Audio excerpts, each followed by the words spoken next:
अस्सलामुअलैकुम दोस्तों, AH smart classes में आपका स्वागत है। आप देख रहे हैं एएच स्मार्ट क्लासेस और मैं मोहम्मद अमानतुल्लाह रहमानी। तो आज का क्लास जो है क्लास 10th का उर्दू चैप्टर नंबर 6 आलमी हिद्दत, जिसे आप लोग ग्लोबल वार्मिंग के नाम से भी जानते हैं। इसके मुसन्निफ़ कोई भी नहीं है, हम लोग को इल्मी के लिए बताया गया है, मतलब थोड़ा नॉलेज हो जाए। तो इसमें हम लोग सब्जेक्टिव और ऑब्जेक्टिव दोनों क्वेश्चन कवर करने वाले हैं। तो पहले ऑब्जेक्टिव करा देते, कुछ इंपॉर्टेंट ऑब्जेक्टिव क्वेश्चन है, उसके बाद फिर सब्जेक्टिव क्वेश्चन की ओर चलेंगे। आप लोग वीडियो में बने रहे। अगर आप लोग हमारे चैनल पर पहली बार आए तो चैनल को सब्सक्राइब कर ले और ज़्यादा से ज़्यादा इस वीडियो को शेयर करें। जितना भी आप लोग को दोस्त है सबको शेयर कीजिए, ताकि वीडियो में व्यूज आए तो हमको भी पढ़ाने में मन लगेगा। चलिए शुरू करते हैं आज का क्लास। सवाल नंबर 1, कार्बन डाइऑक्साइड गैस में कितना इजाफा हुआ? मतलब क्या है कार्बन डाइऑक्साइड गैस जो है उसमें कितना इजाफा, मतलब कितना बढ़ोतरी हुआ? तो आपका ऑप्शन है 21%, 31%, 14%, 11%। तो इसका राइट ऑप्शन क्या हो जाएगा? 31%। राइट ऑप्शन बा हो जाएगा। चलिए सवाल नंबर 2 करते हैं। ज़मीन का दर्जा हरारत पिछले 100 वर्षों में कितना बढ़ गया? ये बहुत इंपॉर्टेंट क्वेश्चन है। 7-8 क्वेश्चन ही ऑब्जेक्टिव क्वेश्चन है, बहुत इंपॉर्टेंट क्वेश्चन इस चैप्टर से है। आप लोग को हर हाल में याद होना चाहिए। ज़मीन का दर्जा हरारत जो है पिछले 100 वर्षों में कितना बढ़ गया है? तो आपको ऑप्शन देखना है। 45 सेल्सियस, 0.45 सेल्सियस डिग्री, 0.55। यहाँ पर थोड़ा सा मिस्टेक हो गया लिखने में, टाइपिंग करने में नहीं हो पाया, इसलिए आप लोग थोड़ा सा ये कर लीजिए। 0.75, 0.75% होगा इसका राइट ऑप्शन। तो राइट ऑप्शन इसका क्या हो जाएगा? दाल। चलिए अगला क्वेश्चन करते हैं। सवाल नंबर 3, ग्लोबल वार्मिंग कैसा मसला है? तो ग्लोबल वार्मिंग जो है कैसा मसला है? मुनासिब है या खुशगवार है या संगीन है या मुअतदल है? तो ग्लोबल वार्मिंग जो है एक संगीन मसला है, तो इसका राइट ऑप्शन जिम हो जाएगा। चलिए सवाल नंबर 4 करते हैं। क्योटो में ग्लोबल वार्मिंग पर कॉन्फ्रेंस कब हुई थी? क्योटो एक जगह का नाम है, उसमें ग्लोबल वार्मिंग पर कॉन्फ्रेंस जो हुई थी कब हुई थी वो आपसे पूछा जा रहा है। तो ऑप्शन आपको देखना है 2007, 2006, 2005, 2004।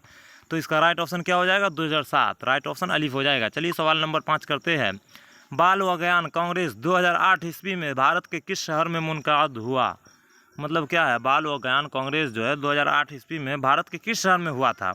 तो अलिफ में पूना, बा में शिमला, जिम में दीमापुर और दाल में विशाखापट्टनम। तो इसका राइट ऑप्शन क्या हो जाएगा? दीमापुर। राइट ऑप्शन जिम हो जाएगा। चलिए सवाल नंबर 6 करते हैं। निजाम शमसी में ज़मीन की हैसियत क्या है? निजाम शमसी जो है उसमें ज़मीन की हैसियत आपसे पूछा जा रहा है। तो ऑप्शन अलिफ में है सैयारा, बी में तारा, जिम में ज़ेली सैयारा और दाल में तैयारा। तो इसका राइट ऑप्शन क्या हो जाएगा? सैयारा। राइट ऑप्शन अलिफ हो जाएगा। चलिए सवाल नंबर 7 करते हैं। ग्लोबल वार्मिंग कॉन्फ्रेंस में कौन मशहूर साइंसदान शरीक हुए थे? ग्लोबल वार्मिंग कॉन्फ्रेंस जो हुई थी उसमें कौन मशहूर साइंसदान तशरीफ़ लाए थे वो आपसे पूछा जा रहा है। शरीक हुए मतलब तशरीफ़ लाए। तो अलिफ में अब्दुल कदीर और बा में है चंद्रशेखर और जिम में APJ अब्दुल कलाम और दाल में इनमें से कोई नहीं। तो इसका राइट ऑप्शन क्या हो जाएगा? APJ Abdul Kalam. Right option gym हो जाएगा। चलिए आज का ऑब्जेक्टिव यहाँ पर समाप्त होता है। चलिए सब्जेक्टिव क्वेश्चन जो है उस पर हम लोग कवर करेंगे। इससे आप लोग को ज़हनी भी फ़ायदा होगा, मतलब नॉलेज मिलेगा। एग्ज़ाम में पूछे या ना पूछे, ये क्वेश्चन आप लोग को 100% आना चाहिए। इससे ये फ़ायदा होगा, आप लोग को नॉलेज रहेगा ग्लोबल वार्मिंग से क्यों बचना चाहिए, उससे क्या नुकसान होता है, क्या क्या सब पढ़ने के यही क्वेश्चन में मिल जाएगा। चलिए सवाल नंबर 1 क्या है? ज़मीन सभी जानदारों के लिए मुनासिब है या गैर मुनासिब? वैसे तो ये क्वेश्चन बहुत इंपॉर्टेंट है, आपके एग्जाम में देखने को मिल सकता है, लेकिन आप लोग क्वेश्चन इंपॉर्टेंट समझ के ही पढ़िए। पूछे न पूछे कोई दिक्कत नहीं, जवाब इस तरह आपको लिखना है। जवाब, हम लोग जिस ज़मीन पर बसते हैं, क्या है जवाब में? हम लोग जिस ज़मीन पर बसते हैं वो एक सैयारा है। ये ज़मीन भी जानदारों के लिए बहुत मुनासिब है। ये ज़मीन जो है जानदारों, मतलब जानदार जितने इंसान, जानवर, कीड़ा मकोड़ा, सभी के लिए ज़मीन बहुत मुनासिब है। दूसरे सैयारों का माहौल पौधों और जानवरों के लिए ठीक नहीं है। मतलब दूसरे सैयारा मतलब क्या है? जैसे हम लोग एक पृथ्वी में रहते हैं उस तरह का बहुत सा है, तो वही बताया जा रहा है। दूसरे सैयारों का जो माहौल है उसमें पौधों और जानवरों के लिए ठीक नहीं है। या तो ये बहुत ही गर्म, या तो ये जो है बहुत ही गर्म है या बहुत ठंडी है। हमारी ज़मीन का दर्जा हरारत बहुत मौजू और मुअतदल है। मतलब क्या है? हमारी ज़मीन का दर्जा हरारत मतलब क्या? टेम्परेचर हमारी ज़मीन का जो टेम्परेचर है बहुत मौजू और मुअतदल है, मतलब बहुत अच्छा है। इसीलिए यहाँ तरह तरह के पौधे, इंसान और जानवर पाए जाते हैं। क्या मतलब? बहुत अच्छा है, इसीलिए हमारी ज़मीन पर तरह तरह के पौधे हैं, इंसान है और जानवर पाए जाते हैं। चलिए सवाल नंबर 2 करते हैं। सवाल नंबर 1 आप लोग को समझ में आ गया होगा। सवाल नंबर 2 क्या है? ग्लोबल वार्मिंग कैसा मसला है? देखिए आप लोग, इससे आपको एक एक ऑब्जेक्टिव भी कवर हो जाएगा। ग्लोबल वार्मिंग कैसा मसला है तो आपको पता है एक संगीन मसला है। तो आपको जवाब इस तरह देखना है। जवाब, पूरी दुनिया में गुज़श्ता 10 सालों से ग्लोबल वार्मिंग का तज़किरा बहुत हो रहा है।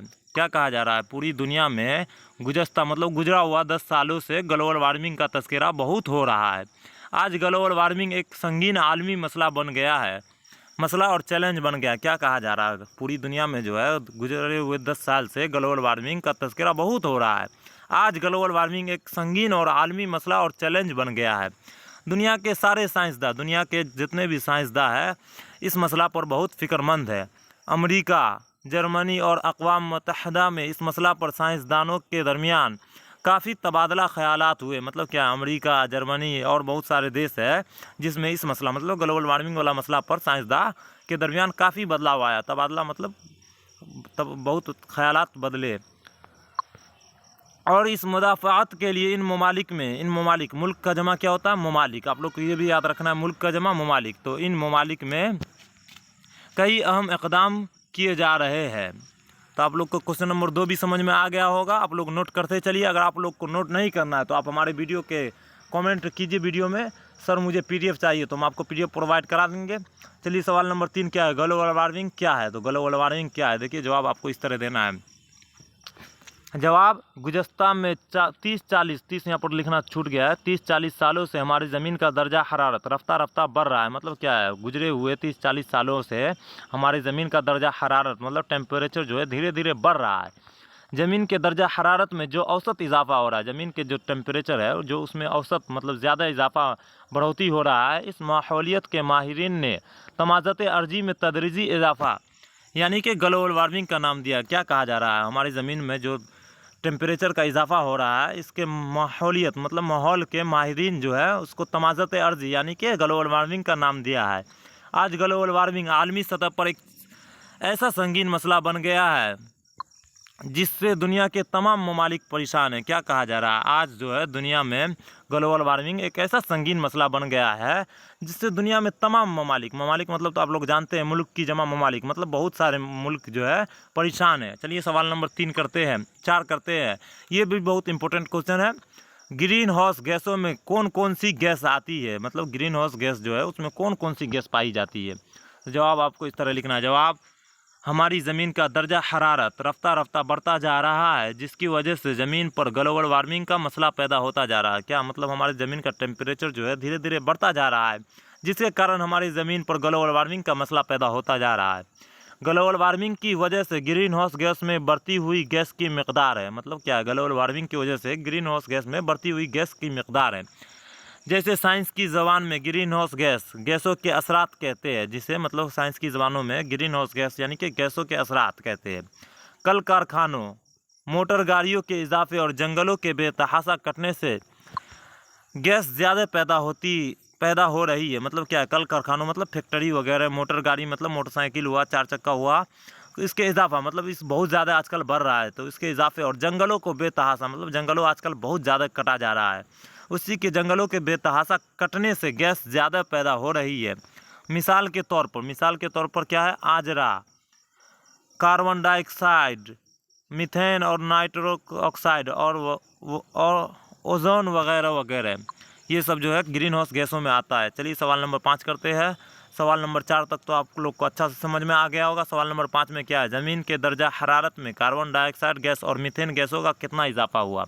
मतलब क्या है? ज़मीन के टेम्परेचर में जो है कार्बन डाइऑक्साइड गैस और मीथेन गैस में कितना बढ़ोतरी हुआ है? जवाब आपको इस तरह लिखना है। जवाब, कार्बन डाइऑक्साइड गैस पहले के मुकाबला में 31 और मीथेन गैस जो है 149% ज़्यादा पैदा होने लगा है। आपके ऑब्जेक्टिव में तो पूछा गया है कार्बन डाइऑक्साइड गैस में कितना इजाफा हुआ, तो 31% था। और एक ये भी क्वेश्चन ऑब्जेक्टिव निकलेगा, मीथेन गैस में कितना इजाफा हुआ, तो 149%। चलिए आगे देखते हैं। मीथेन गैस धान के खेतों और गाय भैंस के गोबर से ज़्यादा निकलती है। अगर आपके एग्जाम में ऑब्जेक्टिव में पूछा जाएगा मीथेन गैस किस से निकलती है, तो धान के खेतों और गाय भैंस के गोबर से निकलती है। हमारी ज़मीन पर आफताब की जो शाएँ आती है, मतलब हमारी ज़मीन पर जो सूरज की रोशनी आती है वो उन्हें ज़्यादा जज्ब कर लेती है, वो अपने अंदर ज़्यादा कब्ज़ा कर लेती है और इसकी वजह से ज़मीन का माहौल गर्म हो जाता है। मतलब सूरज की रोशनी जो हमारी ज़मीन पर आती है उसको वो अपने अंदर कवर कर लेता है, उसके वजह से हमारी ज़मीन का माहौल बहुत ज़्यादा गर्म हो जाता है। दूसरे लफ्ज़ों में इसका दर्जा हरारत बढ़ जाता है, मतलब दूसरे लफ्ज़ों में ऐसे भी हम लोग कह सकते हैं इसका दर्जा हरारत मतलब टेम्परेचर बढ़ जाता है।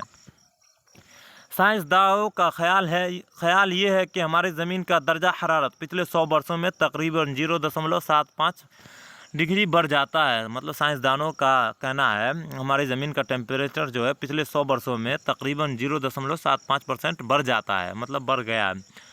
तो आप लोग को ये भी क्वेश्चन समझ में आ गया होगा। अब अगला क्वेश्चन है, ग्लोबल वार्मिंग से बचने के लिए तलबा को अब्दुल कलाम साहब ने कौन सा जादुई मंत्र बताया था। आप लोग अगर कहानी पढ़े होंगे तो आपको पता होगा। कहानी में साफ साफ लिखा हुआ ग्लोबल वार्मिंग पर एक कॉन्फ्रेंस हुई थी 2008 ईस्वी में दीमापुर में। उसमें अब्दुल कलाम जो थे, APJ अब्दुल कलाम, वो एक साइंसदान थे जिसमें वो मेहमान खुसूसी के तौर पर आए थे। वो बताए थे मतलब हम लोग को क्या करना चाहिए जो ग्लोबल वार्मिंग से बचा जाए। तो जवाब आपको इस तरह लिखना है। जवाब, नागालैंड के दीमापुर में मुनक़ाद बाल विज्ञान कांग्रेस में आलमगीर शोहरत याफ्ता साइंसदान और साबिक़ जमहूरिया हिंद APJ अब्दुल कलाम ने मेहमान खुसूसी की हैसियत से तकरीर करते हुए तलबा को ग्लोबल वार्मिंग से बचने के लिए ये जादुई मंत्र बताया। देखिए अभी हम आप लोग को बताए थे दीमापुर में जो हुआ था, नागालैंड के दीमापुर में जो मतलब 2008 ईस्वी में हुआ था कांग्रेस में एक आलमगीर शोहरत, उसमें APJ अब्दुल कलाम क्या कहे थे वही आपको पढ़ना है। मंत्र ये था कि 10 साल से 17 साल की उम्र में, मंत्र ये था कि मतलब APJ अब्दुल कलाम जो मंत्र बताए थे उसका मंत्र ये है, 10 साल से 17 साल की उम्र वाले 20 लाख बच्चे, मतलब 10 साल से 17 साल की उम्र वाले बच्चे अक्सर मतलब 6 से लेकर 10वां इंटर तक का बच्चा के लिए बोला जा रहा है। 10 साल से 17 साल की उम्र वाले 20 लाख बच्चे अगर 5-5 दरख्त लगा दे तो हम ग्लोबल वार्मिंग जैसे संगीन मसाइल से महफूज रह सकेंगे। मतलब समझ गए आप लोग, 10 साल से 17 साल के जो भी स्टूडेंट है वो अगर 20 लाख स्टूडेंट 5-5 पेड़ भी लगाएगा ना तो ग्लोबल वार्मिंग से हम बच सकते हैं। वही APJ अब्दुल कलाम बताए थे। अगर उस पर हम लोग अमल करेंगे तो ग्लोबल वार्मिंग से बच जाएंगे। चलिए मिलते हैं अगले वीडियो में। अस्सलामु अलैकुम व रहमतुल्लाहि व बरकातहू।